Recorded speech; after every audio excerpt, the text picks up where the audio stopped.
83% വിഷ്വൽസിലൂടെയാണ് നമ്മുടെ ഉപബോധ മനസ്സ് കാര്യങ്ങളെ ആക്സെപ്റ്റ് ചെയ്യുന്നത്. ഏത് 5 ആളുകളോട് ഒരുമിച്ചാണോ നിങ്ങൾ ജീവിക്കുന്നത്, അവരുടെ ആവറേജാണ് നിങ്ങളെന്നുള്ളത്. അഥവാ നിങ്ങളുടെ ഫ്രണ്ട് സർക്കിളിൽ നിങ്ങളുടെ ക്ലോസ് ആയിട്ട് നിൽക്കുന്ന 5 ഫ്രണ്ട്സ് ഉണ്ട്. ആ 5 ഫ്രണ്ട്സിൻ്റെ ആവറേജാണ് നിങ്ങളെന്നുള്ളത്. നിങ്ങളെ അറിയണമെങ്കിൽ നിങ്ങളുടെ ഫ്രണ്ട്സിനെ അറിഞ്ഞാൽ മതി.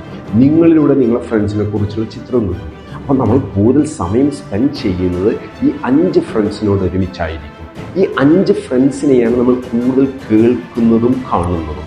ബാക്കി 11% ലിസണിങ്ങിലൂടെയാണ്. അപ്പോൾ 83% നമ്മൾ കാണുന്നത് സമയം സ്പെൻഡ് ചെയ്യുന്ന ആരുടെ കൂടെയാണ്? നമ്മുടെ ക്ലോസ് ഫ്രണ്ട്സിൻ്റെ കൂടെയാണ്. അപ്പോൾ അവരുടെ ചിന്താഗതിയും മനോഭാവവും മൂല്യവുമാണ് നമ്മുടെ ഉപബോധ മനസ്സിലേക്ക് നമ്മൾ കൊടുത്തുകൊണ്ടിരിക്കുന്നത്.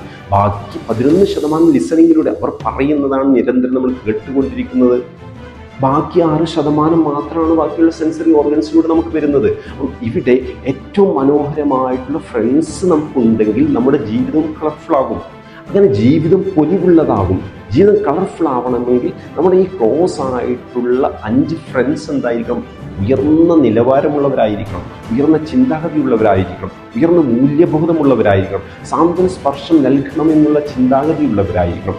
ആ രീതിയിലുള്ള 5 ഫ്രണ്ട്സ് ആയിരിക്കണം നമ്മുടെ കട്ട ഫ്രണ്ട്സ് എന്ന് പറയുന്ന സർക്കിളിലേക്ക് നമ്മൾ കൊണ്ടുവരുന്നത്.